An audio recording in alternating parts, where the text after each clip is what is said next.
Now he is going step by step. The chapter is the illusion and the reality. Okay, so what is illusion and what is reality? He has been reviewing everything. So in the beginning, right in the first paragraph itself, he says that everything can be doubted. Okay?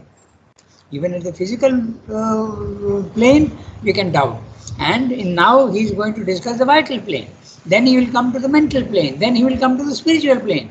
Everywhere there is possibility of denying the reality of the physical world, or at least success in the physical world. So he has told you earlier that in the physical world also there is frustration. There is, you can't always get your desires and what you want to do. There is always failure is more common than success. Okay? So there is a sort of disgust and you withdraw. Now he is talking about the vital. Okay? Vital has got desires and those desires don't get satisfied very easily. So there is a sense of dejection and you say, this is not worth doing, so I withdraw from the world. So this is what I am going to read now, the withdrawal from the vital level. In itself and by itself, the vital being's aversion, the life mind's recoil from life, cannot be taken as valid or conclusive. Why? Because it is based more on your own preference and your own desires. Okay, it has nothing to do with the reality. Because you are frustrated and because you can't satisfy yourself, you withdraw. You are a defeated person. Okay, but on the contrary, there are people who take defeat as a challenge and they go on. Okay, so that's why he's saying it cannot be taken as valid or conclusive. But the real conclusion comes in the physical plane, the spiritual plane of consciousness, where you see the physical world really as unreal. Even that is not absolutely conclusive, but it is 3/4 conclusive. So he is going on examining one by one the physical withdrawal, now the vital withdrawal. So he's saying, just one second. Right. In itself and by itself, the vital being's aversion. Now, what is meant by in itself and by itself? Okay. I think in itself would be the vital's dissatisfaction with its own efforts, and by itself in the physical world. Okay. When the vital is trying something achieved in the world itself, it is using its instrument, the vital. So, in itself is its own dissatisfaction with itself, and by itself would be the dissatisfaction in the world when it is trying for something. Otherwise, he wouldn't have used these two phrases, in itself and by itself. In itself is very clear, subjective. And by itself, you are using the vital as an instrument, and therefore it belongs to he is talking about the physical world, outside yourself, objective and subjective. In itself and by itself, the vital being's aversion, okay? The life mind's, now note, the life mind, that's vital mind, okay? He has spoken about the physical mind, now he is coming to the vital mind. The vital mind's recoil from life cannot be taken as valid or conclusive because it is very, very subjective and you are giving full play to your own weakness. You are saying my weakness is valid. It's almost like that. So that from the philosophical point of view or the reality point of view, it is not valid. Its strongest motive, he is explaining, this strongest motive is a sense of disappointment and an acceptance of frustration which has no greater claim to conclusiveness than the idealist's opposite motive of invariable hope and his faith and will to realize. So Sridhar is saying, even if you don't give up, even the idealist goes on trying, invariable hope and faith, that also usually does not get realized in the physical world. Note, he is not talking of the normal, he is talking of the idealist's opposite motive. The idealist is one, he has discussed this question very, very clearly in the Synthesis of Yoga. The standards of conduct, that's the chapter in which he has discussed this. He says the idealist's idea of absolute truth and justice. Now, this is a very important point. We have to see that. We always, when we have a difference of opinion with somebody, we feel that what I am saying is right and the problem can be solved according to what I am saying. Okay? But that is not true at all, because you are also in the ignorance and your opponent who has an opposite view also is in ignorance. So, idealist motives of perfect ananda, perfect perfection in the physical world will never get realized. And nature will not allow it, he says. Very strange. He says that the idealist dream of perfect truth, perfect love can never be realized in the physical world so long as you are in level 1. It cannot be realized. But there can be a gradation of success. You can become more and more successful. You can solve your problems more and more. But fundamentally, you will never be able to solve the problem because hate and love are both there in the physical world. Truth and falsehood also are there in the physical world. So the idea that I can eliminate falsehood and hate in the physical world will never succeed fully. I'm not saying it won't succeed at all, but it will not succeed fully. The fundamental problem cannot be solved because the structure of the existence is like that. Imperfection at the lowest level, slightly more flexible at the next level, even more flexible at the highest level, and total solution only at the highest level. Okay? So, this is what he is saying here. The strongest motive is a sense of disappointment and acceptance of frustration. You say that, okay, my frustration is valid, you think like that, but it is not valid, which has no greater claim to conclusiveness than the idealist opposite motive of invariable hope and faith and will to realize. So long as you are in the physical world, remember in Life Divine, in another place uh, he says, shallow optimism. To think that, oh, everything is okay, God is here in the physical world, that is a very shallow optimism because you have to realize that truth and falsehood. Falsehood is very much there in the physical world. Hate is very much there in the physical world. Imperfection is there. Then what do you do? You have to go to a level where you understand the root cause of this and then attack it from there.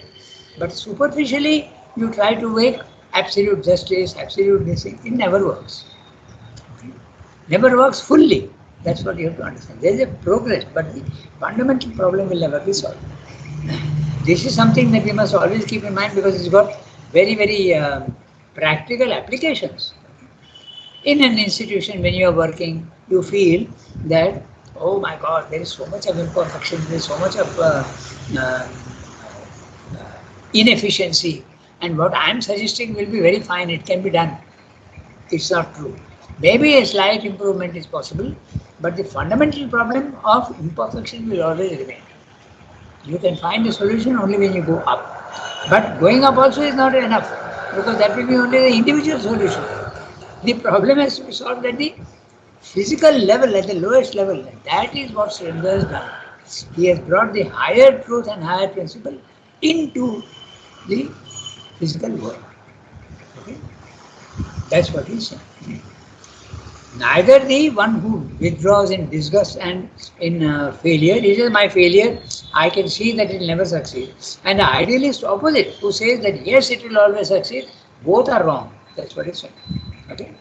Nevertheless, there is a certain validity in the mental support of this sense of frustration. When the mind says that it is not possible to have perfection in the physical world, then there is some mental support, a certain validity. Okay? And that validity, what it is, he is going to say. In the perception at which the thinking mind arrives, the thinking mind is a pure mind, okay? Arrives that there is an illusion behind all human effort and terrestrial endeavor. This, the illusion of his political and social gospels, okay? Political, I want perfect governance, not possible. I want social gospels, absolute justice, absolute truth, absolute love. Of course, the ideal is valid, but it cannot succeed at this level. You have to find the solution only in the higher planes of consciousness and then bring it down. That you have found the solution, but it has to be applied in the physical world. And that is what Srinagar has done. The others are not doing that. They have found the solution and they are telling you to escape from the physical world. That's what Buddhism did. Your individual problem is solved, but not the collective problem in the physical world. Now, he's saying that when mind realizes that there is an illusion to all this, there is some validity. Okay? The illusion of his ethical efforts, moral efforts at perfection, the illusion of philanthropy and service, illusion of works, illusion of fame, power, success, the illusion of all achievement. Okay? Suppose you succeed. Okay, I'll give you 2, 3 examples where even success ends in failure. There was that uh, I forget the first name, Comaneci. Okay, she was a 14-year-old or a 15-year-old who got the 10%, 100 out of 100 for a gymnastics in Olympics. Okay, and she became very successful and very famous all over. What happened to her afterwards? My God, she became a miserable human being. Same thing in tennis players also. Okay, take the Borg. Okay, he was so successful, he had so much money, he was so much fame. Finally, he became almost a pauper. So, even the success, it ends in illusion and failure. That's what Sundar is saying. That's why it's an illusion. Even the richest man can become. Even what happened to that German fellow? Um, I forget his name. The German tennis player. When he was an 18-year-old, okay, he started winning Wimbledon and all that. Later on, he became poor, and the tax. Boris Becker. Yeah, pardon? Boris Becker. Ah, Boris Becker. Boris Becker, correct. That's fellow. He is miserable today. So all the success also ends in failure only. That's what Sridhar is saying. Okay. Naturally there is a frustration. All success can never be complete. That's what he's saying. The works of illusion of works, illusion of fame, the illusion of even in our in India also there was this famous actress. Okay, her life ended miserably. What was her name? I forget names now. She was a Muslim girl. Parveen Badi. Pardon? Parveen Badi. Yeah. So she also, her life was miserable towards the end. Nobody was paying any attention to her, and she became poor. She was exploited. Okay, so that's what he's saying. So when you give examples to yourself, you understand what Sridhar is saying. This is very, very, the truth of what he's saying, we have to always give examples to ourselves. Now, human social and political endeavor turns always in a circle and leads nowhere. Okay? It leads nowhere. You can get a slight improvement, but the utter success is never there in the physical world. Man's life and nature remain always the same, always imperfect, and neither laws, nor institutions, nor education, nor philosophy, nor morality, nor religious teachings have succeeded in producing the perfect man, still less a perfect humanity. Straighten the tail of the dog as you will. It has been said, that was Vivekananda who said that, it always resumes its natural curve of crookedness. Now, this sentence here, in Life Divine, he has explored this concept in 10 pages in the last chapter of the Life Divine. Okay? That how can you get perfection in the physical world? Can you try with education? It doesn't succeed. Can you try with philosophy? It doesn't succeed. Can morality work? It doesn't succeed. Can you do it through improvement of justice and improvement of your social structure? No, it doesn't succeed. 10 pages. Here he is saying it in one sentence. Human social and political endeavor turns always in a circle and leads nowhere. Man's life and nature remain always the same, always imperfect, if he is at the physical level. And neither laws, nor institutions, nor education, nor philosophy, nor morality, nor religious teachings have succeeded in producing the perfect man, still less a perfect humanity. Straighten the tail of the dog as you will, it has been said, it always resumes its natural curve of crookedness. I'll tell you an interesting thing which I can't forget. Okay? I had gone once to Delhi for a seminar for printing. We used to always keep ourselves updated with the latest developments and the latest machines so that we could go on improving our own performance in the press. So when I was in Delhi, I had done some work for a Frenchman, and he had printed a book about the French presence in Rajputana in the 18th or 17th century. Okay, it was an interesting book, and his wife was a Pakistani, and he invited me for lunch. So I had gone there, and present also there was a Sikh gentleman. He came a little late, but he also joined. And the discussion turned towards Gita and all that. And he was categorical. He said, "What is the use of Gita? What has it done? Has it improved anything in the physical world?" At that time, I was very annoyed and I argued with him. But now I see that he was right in a certain sense. All these philosophies and all these theories, they lead nowhere.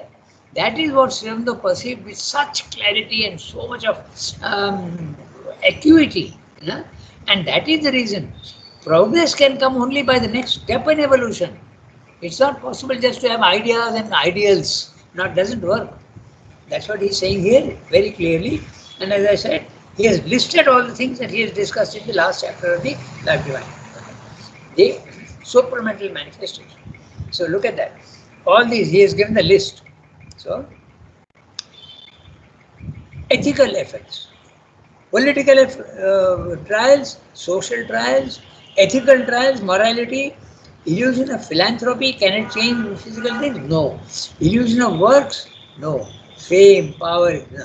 No, I'm sorry. He is listed elsewhere. Okay.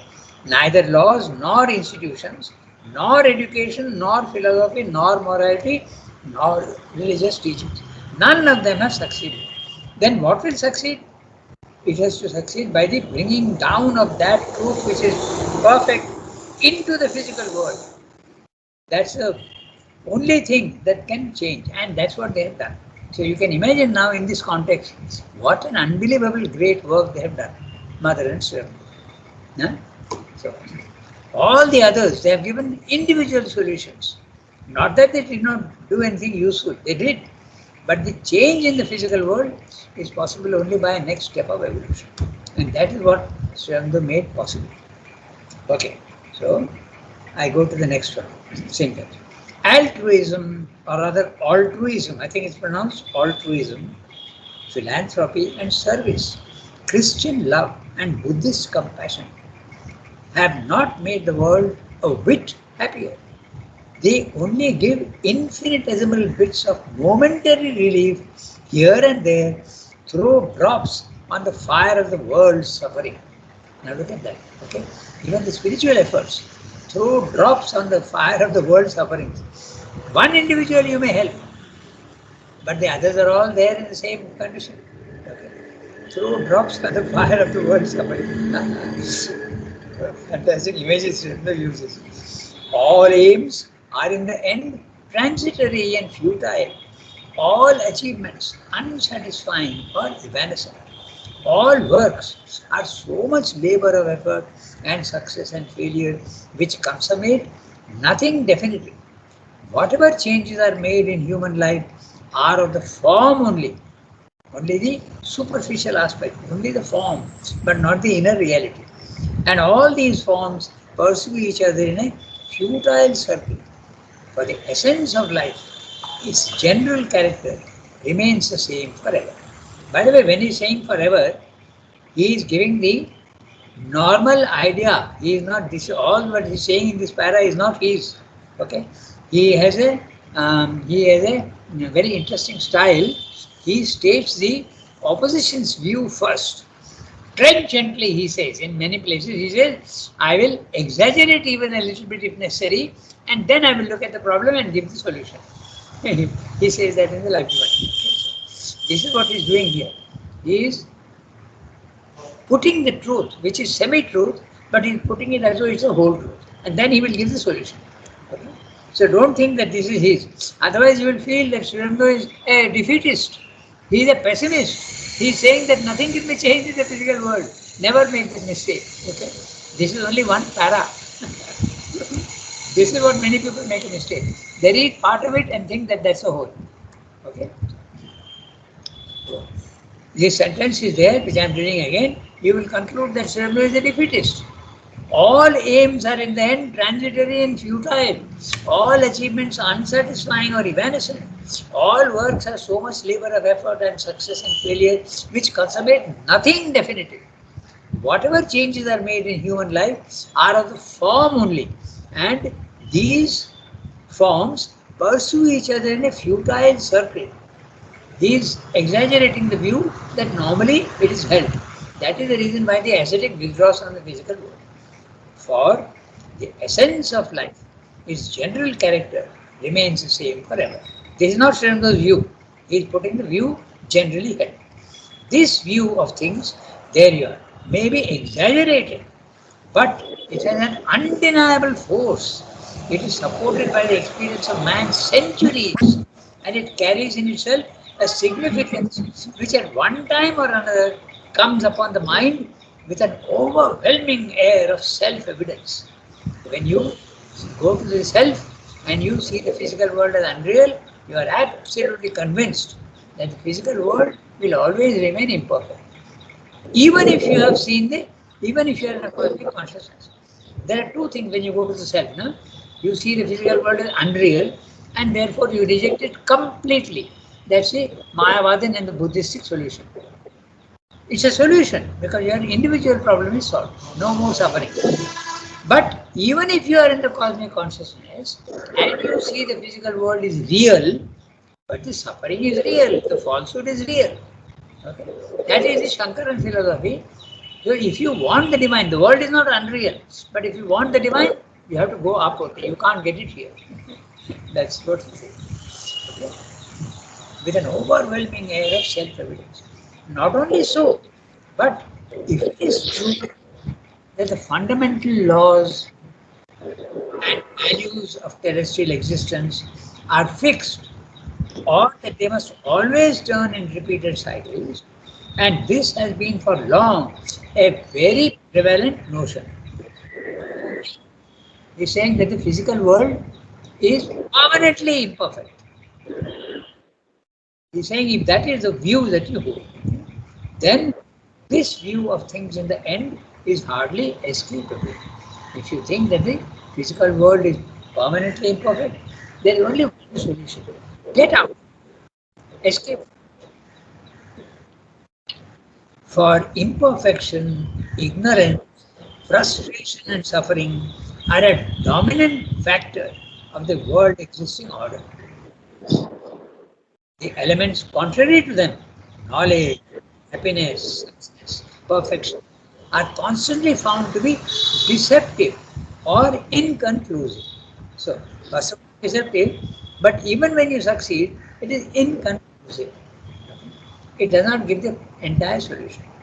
The opposites are so inextricably mixed that if this kind of things is not a motion towards a greater fulfillment, that's a key, okay?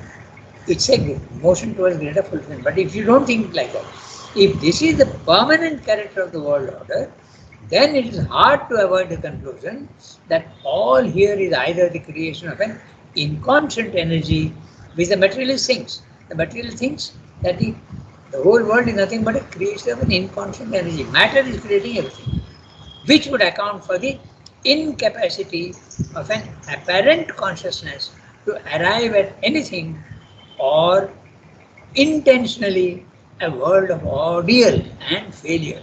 The issue being not here but elsewhere. You have to go up. You can never get the solution here, or even a vast and aimless cosmic illusion. Even if you don't see the physical world as illusion, even if you see it as real, the solution can only be found elsewhere and not here. That's a gradation that he speaks of in the Latin. He says that first there is you go to the self, you see the physical world is unreal, naturally you reject it. There's nothing surprising about that. If something is false, you reject it.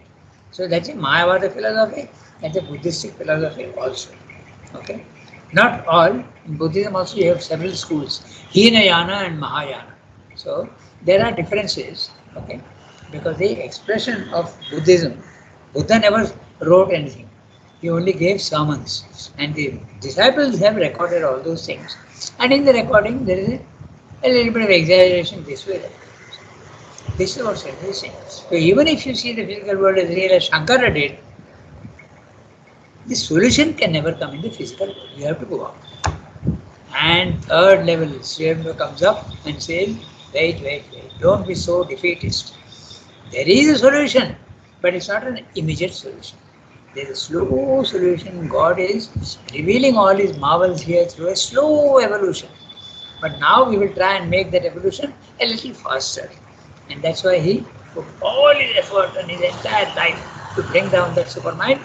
And they succeeded in the bringing down the supermind, they succeeded.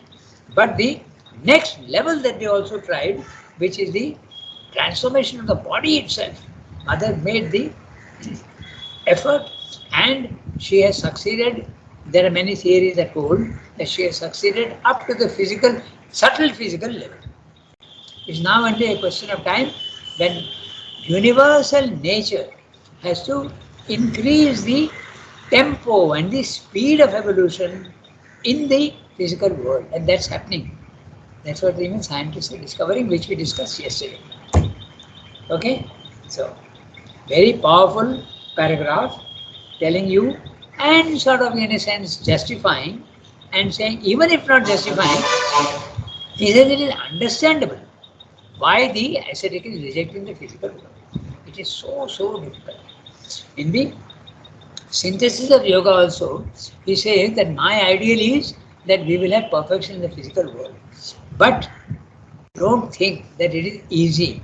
Okay? My optimism is not a shallow optimism. I am fully aware of all the difficulties of the physical. I am fully aware of the difficulties of the vital and the ignorance and the mental. Yet I say that there has to be perfection in the physical world. So he is a very realistic optimism. It is not a shallow optimism. Okay? So 8:20. We have got 15, even more. We have got nearly 20 minutes. So let's start reading the next one. Okay? Among these alternative conclusions, he has discussed many things. So let's see what he's saying about the next one. Who will read? I see that Gitanjali is there, Archana ji is there, Shilpa is there, Yasmin is there, Sumki of course is there. So, anyone, quick, decide and read the next paragraph. If nobody is reading, then I will read. Go ahead. Please go ahead. Go ahead. Among these alternative conclusions, the second, as it is usually put before us, offers no ground for the philosophic reason, since we have no satisfying indication of the connection between the here and the elsewhere, which are foisted against each other, but not explained in the inevitability of their relations. And there is no light cast on the necessity of fundamental significance of the ordeal and failure. It could only be intelligible, except as the mysterious will of an arbitrary creator. If there was a choice by mutual spirit to try the adventure of the ignorance and a necessity for them to learn the nature of a world of ignorance in order that they might reject it.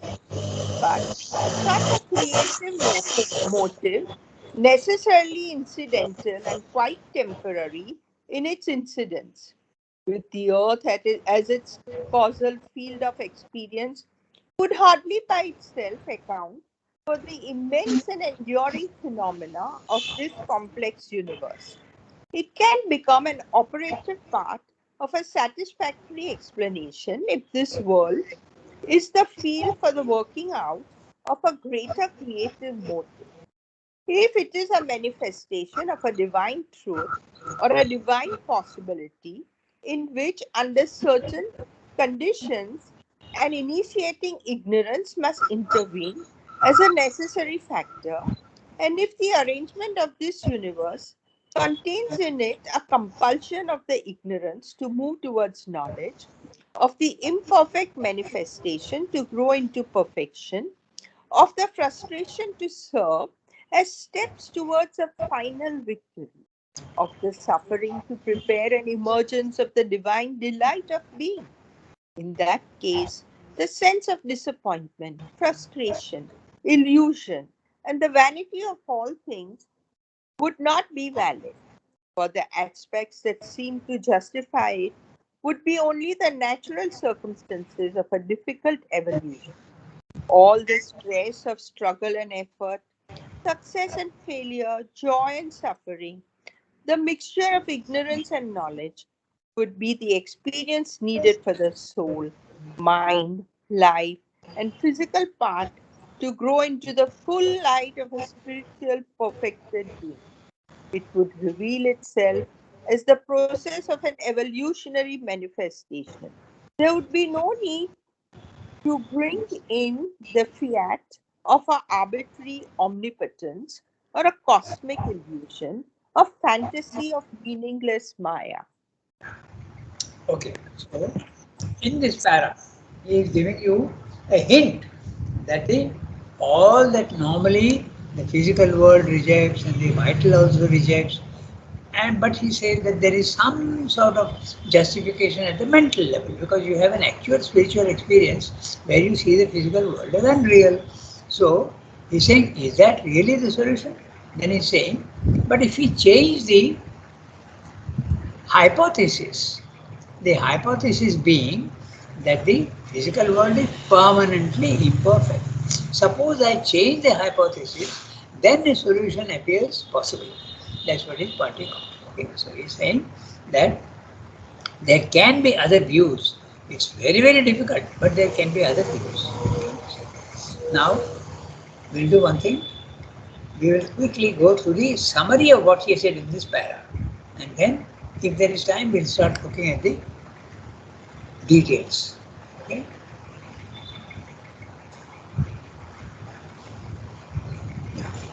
So I'm reading out to you the summary of what is saying in this para.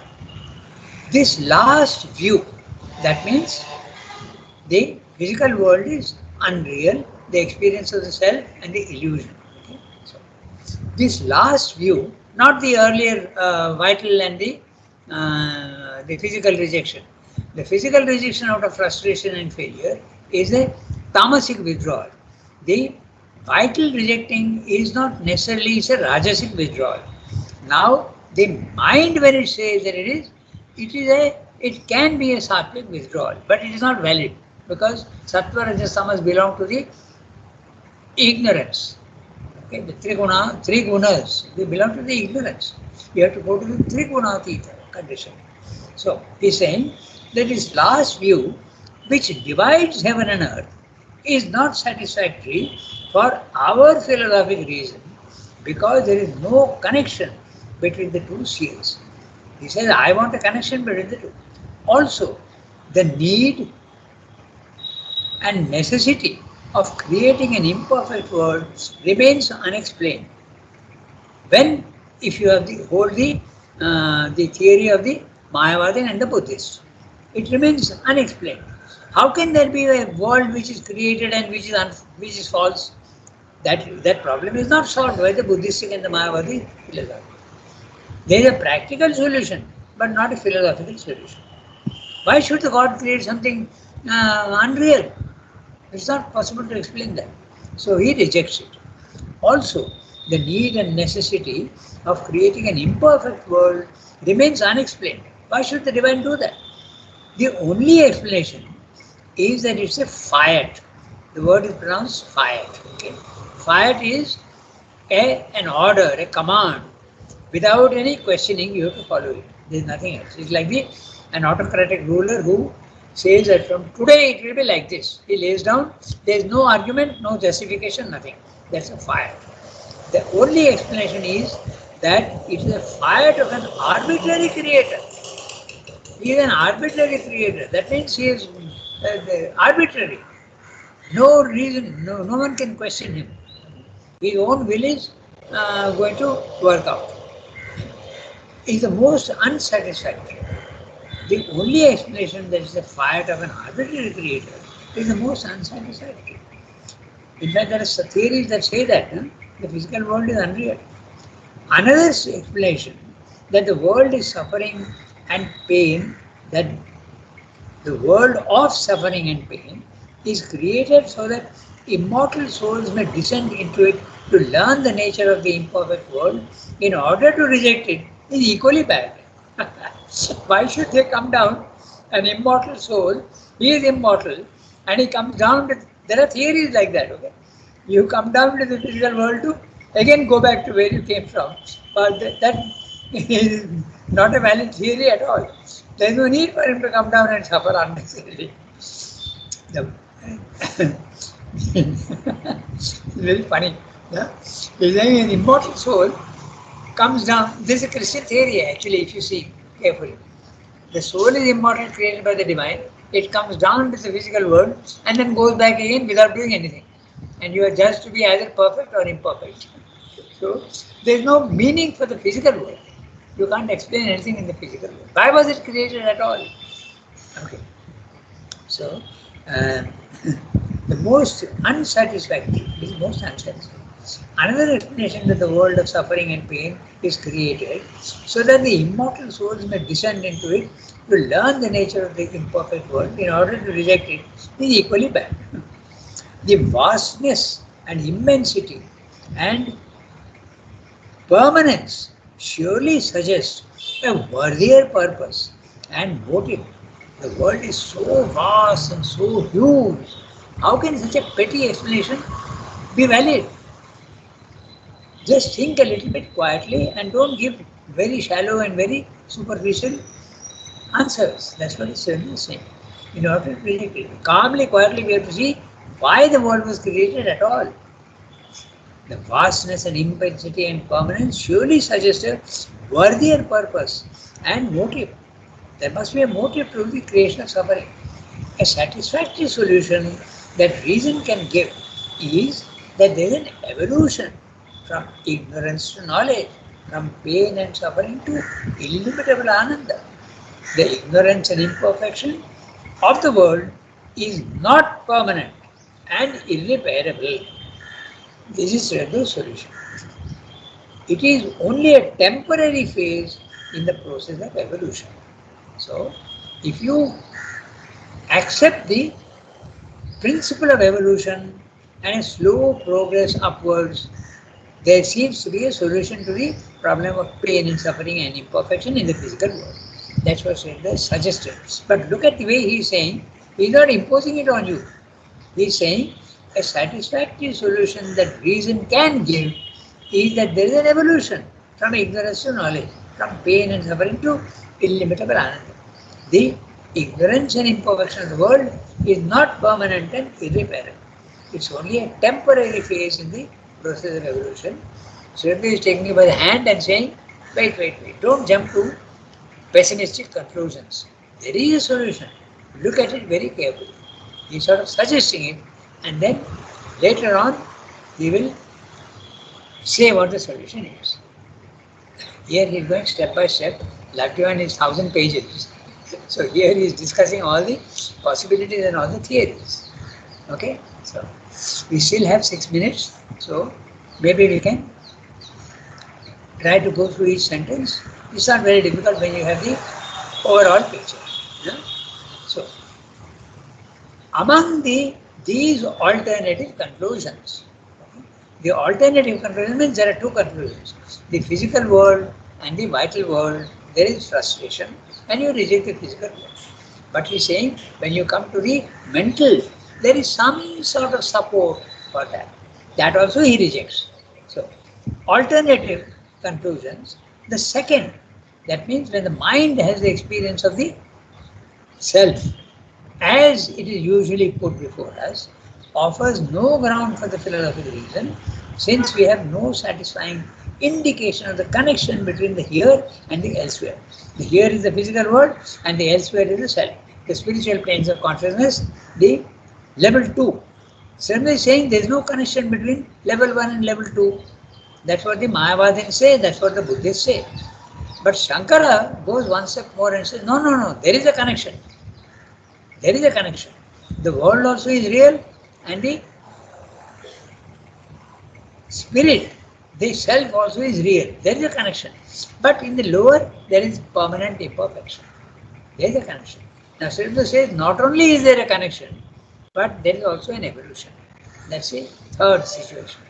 He says that in the Life Divine elsewhere, which we have read long ago, you may have forgotten. But he says that Buddha comes and says the world is unreal. Shankara comes and says that the world is real. But if you want the divine and perfection, you have to go up. You can't get it here. So Sridhar says, why didn't he go one more step and offer the solution that I am giving you? That there is an evolution and it can be done. So, I am reading each sentence. I gave you the overall picture. Among these alternative conclusions, the second, as it is usually put before us, the second is the Mayavadi philosophy and the Buddhistic philosophy, offers no ground for the philosophic reason, since they have no satisfying indication of the connection between the here and the elsewhere.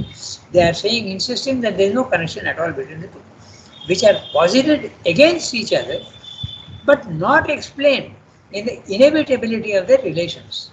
Okay? Why was it necessary to create these two? Okay, we can accept the position that yes, there is a self which is real and there is a lower self which is either real or half real, or even if it is fully real, but there is no connection between the two. So if there is no connection, why was it built at all? We can't accept. Philosophically, we can't accept. That's what's the reason. And there is no light cast on the necessity or fundamental significance of the ordeal and failure. Why should the imperfection be created permanently? No solution at all. Most unsatisfactory for the philosophic reason. It could only be intelligible. We can understand why the world is imperfect, created, except as the mysterious. So this he is eliminating. Okay? Except as the mysterious will of an arbitrary creator. That is also not acceptable to the reason. But there are some people who say that. Okay, the Manichaeanism and those who hold that there is a difference between the two. Mani was a philosopher in the 3rd century BC, I think, in Persia. Okay. And the Manichaean philosophy says all that is good in the world is created by the divine, and all that is so-called bad is created by the opposite. That's a Manichaean theory. So he's saying it's not an arbitrary creator. If there's a choice by immortal spirits to try the adventure of the ignorance and a necessity for them to learn the nature of a world of ignorance in order that they may reject it. Many people give this argument. The ignorance is created so that the soul can learn to go to the knowledge.